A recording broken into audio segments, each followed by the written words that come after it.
Hoje vamos começar o nosso curso de Bases Neurofisiológicas do EEG. Esse é um capítulo da eletroencefalografia muito importante. Eu sei que ver os traçados é muito mais interessante, mas nós não podemos nos furtar aqui ao estudo da eletrofisiologia do neurônio, porque tudo o que acontece no potencial de campo que é captado e que é transcrito depois depende da eletrofisiologia do neurônio. Vai ser bem resumido, vai ser apenas o essencial para que você possa entender o eletroencefalograma. É lógico que depois o capítulo é muito extenso, nós não vamos ver tudo em detalhes. O colega vai, nos livros textos, procurar a complementação do que for ensinado. E vamos tentar deixar bem claro esse tema que é tão amplo. Para começar, então, nós vamos ver aqui uma fotografia, a primeira foto de EEG da história. Você vai dizer, então, é uma foto do Berger, né? Não, não é. Essa é uma foto do laboratório de um pesquisador russo chamado Neminsky. Esse pesquisador viveu no final do século XIX, começo do século XX, e ele fez essa foto de um EEG e um potencial evocado de um cão curarizado.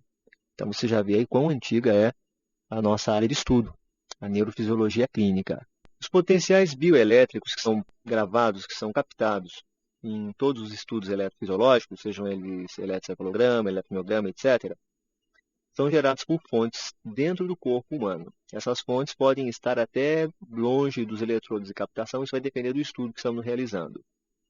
As fontes podem ser classificadas de acordo com o modo de geração a nível celular. Por exemplo, nós podemos ter o potencial de repouso de membrana, o potencial eletrotônico de membrana, potencial de ação, potencial sináptico. Nós vamos estudá-los em pormenores agora. Essas fontes geradoras de atividade elétrica, elas são oriundas de fluxos de íons para dentro ou para fora da célula excitável. Essa característica da célula excitável, seja ela neurônio ou músculo, decorre do potencial de membrana, que é então o primeiro tipo de potencial bioelétrico que vamos estudar. Potencial de repouso de membrana. Ele é uma característica dos neurônios e das fibras musculares. Ele pode ser definido como a diferença entre o potencial elétrico dentro da célula menos o potencial elétrico fora da célula. Esse potencial ele é muito variável, depende da célula que estamos estudando, mas geralmente o interior da célula é negativo ao redor de menos 66, menos 70 milivolts em relação ao potencial do meio externo.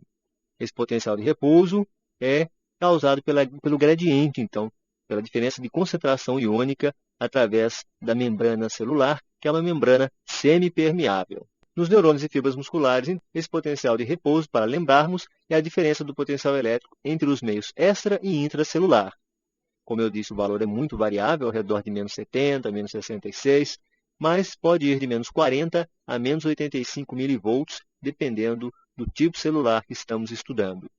O interior da célula é mais negativo que o exterior da célula. A concentração iônica dentro e fora da célula, ela tem características diferentes. Por exemplo, o potássio, todos nós sabemos, ele é mais concentrado dentro da célula, enquanto o sódio ele se concentra mais extracelularmente. O valor do potencial de membrana, do potencial de repouso de membrana de cada célula, depende da concentração, do gradiente de concentração de cada tipo de íon. Cada tipo de íon diferente vai ter um gradiente diferente, da soma e diferença desses gradientes, nós vamos obter um potencial de membrana de repouso da membrana celular. Só para que nós possamos ter uma ideia de como são feitos esses estudos neurofisiológicos, o axônio gigante da lula tem sido de valor inestimável nas experiências sobre os estudos de natureza neurofisiológica. Do gânglio estrelado saem diversos nervos que correm para a musculatura do manto, conduzindo impulsos que desencadeiam a sua contração. A secção do manto nos mostra o axônio gigante, o nervo do manto. Desde 1930, essa característica peculiar do axônio gigante da lula, de poder ser usado em estudos neurofisiológicos, é conhecida. E tão importante foi que Hodgkin e Huxley, em 1963, receberam o Prêmio Nobel pelos seus estudos nesse campo. Retomando, então, as concentrações iônicas dentro e fora da célula são diferentes. O potássio predomina no espaço intracelular e o sódio predomina no espaço extracelular. Aqui nós temos um exemplo mostrando o interior aquoso e sua composição iônica, a membrana celular e seus potenciais de equilíbrio, e o exterior aquoso e sua composição iônica. Como nós temos um predomínio de cargas negativas no interior, um predomínio de cargas positivas no exterior, e uma membrana celular que age tanto como resistor quanto como capacitor, nós podemos comparar a membrana celular, o sistema celular, como uma bateria, como se fosse uma bateria. Aqui em C, nós temos os fluxos de potássio e de sódio, mostrando que há dois gradientes. Há um gradiente químico de concentração, que gera um fluxo de difusão, e uma bomba de sódio e potássio, que acaba gerando aqui um outro gradiente, que é um gradiente elétrico. Nesse exemplo, os potenciais de equilíbrio são derivados das concentrações geradas a partir da equação de Nernst. Nessa equação, nós temos apenas o potencial elétrico que equilibra a diferença da concentração de cada íon carregado eletricamente, de maneira que haja, então, um equilíbrio entre o interior e o exterior, dependendo da igualdade das taxas de difusão através da membrana. Esses potenciais, então, são calculados, são gerados baseados na equação de Nernst. Vamos ver, então, o que é esse conceito importante de potencial de Nernst. Se a concentração de um íon é conhecida dentro e fora da célula, podemos calcular para aquele íon a voltagem na qual está ocorrendo seu equilíbrio. E é isso que nos dá a equação de Nernst. O potencial de Nernst é a voltagem na qual ocorre o equilíbrio para um único íon entre o meio externo e o meio interno. Vamos com calma, sem pressa, vamos entender melhor o que é, então, potencial de Nernst. Esse é um conceito importante. O potencial de Nernst, para cada íon, para cada tipo de íon, é o potencial de repouso da membrana, que poderia resultar se a membrana fosse permeável só para aquele tipo de íon. E como é que é calculado isso aí? É através dessa fórmula, onde o R é a constante universal dos gases, o T é a temperatura em Kelvin, Z é a valência do íon, por exemplo, para o potássio é mais 1, para o sódio mais 1, para o cloro menos 1, para o cálcio é mais 2.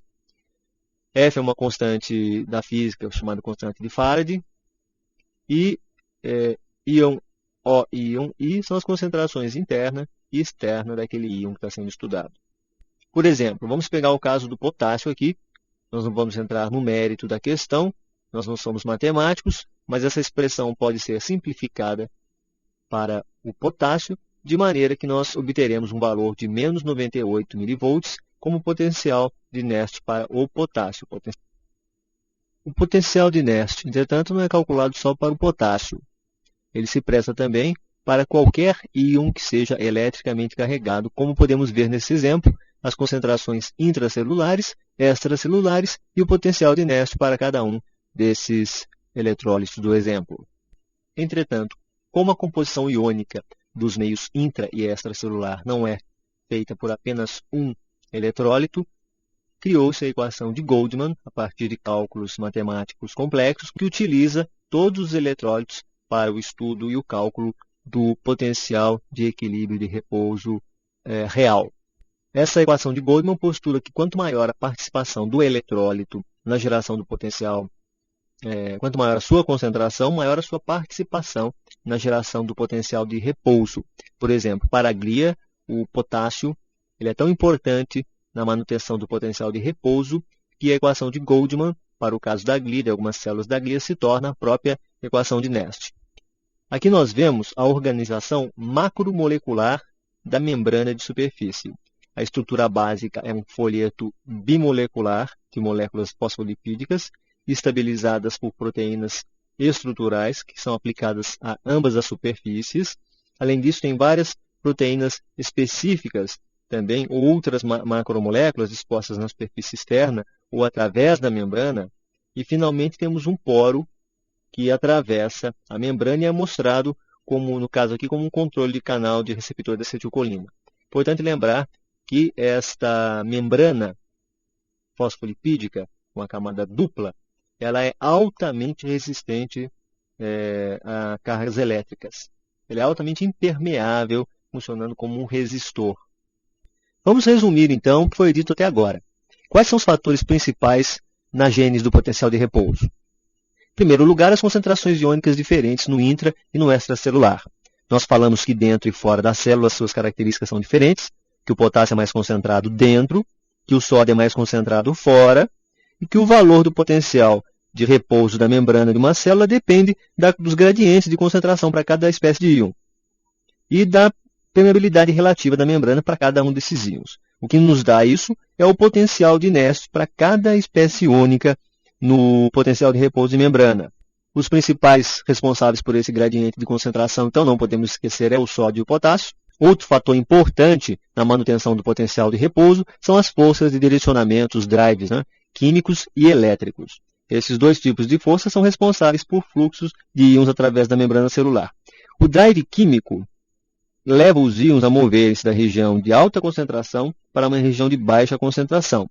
E a força de direcionamento elétrica, o drive elétrico, leva as cargas positivas a se moverem para de uma região de alto potencial para uma região de baixo potencial, enquanto as cargas negativas movem-se em sentido oposto. Assim, a força resultante é a soma dos drives químicos e elétricos. A resultante do fluxo iônico através da membrana é o produto desta forma, dessas forças, desses drives e da permeabilidade de membrana para o íon que estamos estudando. No potencial de repouso, nós não temos fluxo de cloreto através da membrana, só de sódio e potássio, e o gradiente de concentração de repouso, de estabilidade, de steady state, do sódio e do potássio, é mantido por um processo que consome energia, é através da bomba de sódio e potássio, e essa bomba bombeia potássio para dentro da célula e bombeia sódio para fora da célula. Lembrar também que a membrana celular pode ser comparada a um circuito elétrico. Um circuito elétrico pode ser construído a partir de uma membrana celular, nos quais o drive químico para cada espécie iônica é representado como uma bateria elétrica. Essa força eletromotiva ela é construída a partir do potencial de Nernst para cada íon. E a permeabilidade da membrana para cada espécie iônica, para cada tipo de íon, é representada como um resistor. Assim, o fluxo para cada íon representa um fluxo elétrico através da membrana celular. Nesse experimento muito conhecido, nós temos um equipamento que é constituído por um amplificador ou osciloscópio, um eletrodo extracelular cujas propriedades elétricas são conhecidas e uma micropipeta que é introduzida dentro do corpo celular. Quando essa introdução ocorre, imediatamente vemos o aparecimento da diferença de potencial, menos 60 mV, sendo que dentro do corpo celular os potenciais são, no potencial de repouso, negativos. Quais são as propriedades elétricas da membrana? Então, são a força eletromotiva para cada íon. Essa força eletromotiva é representada pelo potencial de Nernst, que é determinado pela concentração iônica para cada um dos íons. A condutância por unidade de área para cada íon. A condutância é o produto do número de canais iônicos por unidade de área e da condutância para cada canal. E a capacitância por unidade de área da membrana, que tipicamente nos modelos biológicos aí é 20 microfarad por metro quadrado. Dessa maneira, então, o potencial de equilíbrio, o potencial de repouso de uma membrana, ele pode ser calculado a partir das propriedades de bateria da membrana. E qualquer mudança na permeabilidade da membrana ou da quantidade, da concentração de uma ou mais espécies iônicas ou qualquer potencial corrente injetada através da membrana irá alterar os potenciais de membrana e os seus valores de equilíbrio.